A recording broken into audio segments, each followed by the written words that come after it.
welcome to Insects, the Grub of the Future presentation with the Brazos Valley Museum of Natural History. I am Marielle and I will be presenting it today. So insects have been on Earth for 500 million years, continuously being essential to every ecosystem that they are present in. As we go through ways insects have and continue to help the environment, we will discover how humans ourselves can be a part of those additional contributions.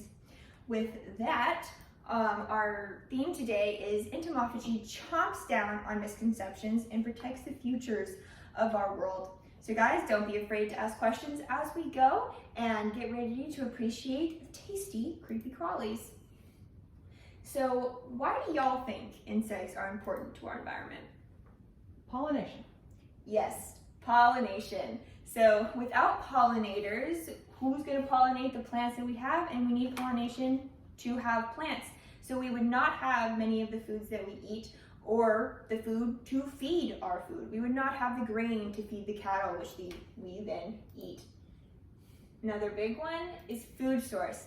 Insects are primary consumers. They are the base of our food chains. So without them, without that base, they would completely collapse, right, without them.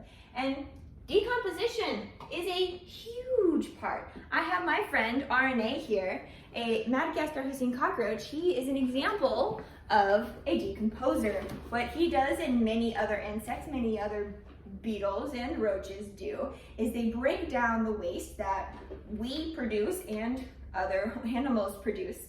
So we do not have waste buildup, which would not be a great world to live in if we were walking through waste all day. And pest control. That's one thing that most people don't think about when they think about insects as pest control. They think of them as pests, especially in Houston, right? Big pest, mosquitoes. We are constantly swatting them away in the summer and most of the year. But a lot of other insects actually eat mosquitoes or mosquito larvae. So dragonfly larvae, their favorite food is mosquito larvae. So if you see dragonflies around, hope they're making babies because they are very important. But not only do they eat insects eat pest insects, they also eat pest plants. So our aphids or our beetles can help take care of pest plants. And so if we're talking about how insects are good for our environment, how can we help insects be even better and be even more helpful to our environment? And that is by eating them. And eating an insect is called entomophagy. So, would any of y'all consider adding insects to y'all's diet? No, thank you. Why? Taste, safety, culture. Okay, so it's taboo in our culture, right?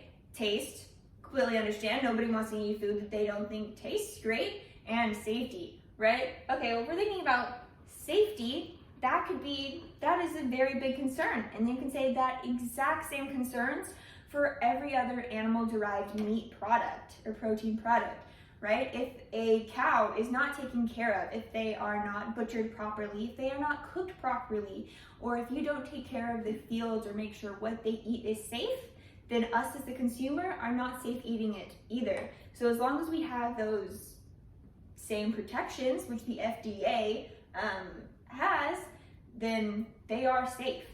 As long as we follow the correct procedures, they're just as safe as any other meat product could be. Also, culturally speaking, you are completely correct. In the West, most people do not eat insect and it is generally frowned upon. But in Eastern cultures, it is a very common part of their diet and it has been part of the human diet since the very beginning. And reason for that, they're very nutritious, right? So in a study published by the journal Nutrition and Food Science, they studied 6 different commonly eaten insects and found that 3 of them were actually more nutritious than common meat sources such as pork, chicken, and beef. Not only were those 3 more nutritious, the other 3 were found to be just as nutritious as those meat sources, right? So that's great to hear. More nutritious or just as nutritious. And almost all or most edible insects can completely fulfill many nutritional needs. So do y'all still feel the same about eating insects? A little better. A little better. That is great to hear. So you guys are environmentally minded individuals. How do you feel about the meat industry? I worry about its environmental impact and the humanitarian impact. Yes, the ethical ideals, yes, that is a very big thing that many people worry about with the meat industry. And yes, the global impact, as that we'll be talking about today. And as of now, a lot of studies have not been done on the mass production of insects, as it is not a very big thing in the West, right? So not a ton of information is on it, but and a few reviews have been written covering the life cycle, doing a life cycle assessment of mealworms, which is the most commonly eaten insect, to figure out how they impact the environment. And it found that mealworms have a lower global warming potential than other protein animal-based products. What they did is they looked at, from the very start of the production of the resources needed to take care of insects to the moment that those edible insects, got to the consumer. So they covered the amount of land used, the amount of greenhouse gases emitted, the energy used, and the resources used. So they looked at all of that for all of these things and still found mealworms to be much better for the environment if mass produced. So knowing that, how do you guys feel about entomophagy now and still feel about it? Better. Better. That is absolutely wonderful to hear. So do you guys have any questions before we start your entomophagy journey today? What's the reality of it? So how are we going to get it into our stores? Is it going to be chocolate covered crickets at the checkout line? Is it going to be brownie mix? We do have in candy specialty stores and also liquor stores, you can find edible insects like these. But a probable next step, as we get people more accustomed to it, would probably be flour. As cricket flour is pretty readily produced now, is probably the next step, as it does not look like insects. Just how most people, they do not want to butcher the cow. They do not want the meat they are eating to look like the animal. Same thing. I think the moment if we turn crickets into flour, or any insect into flour, will be much more palatable to Western cultures. Would it be a high protein flour?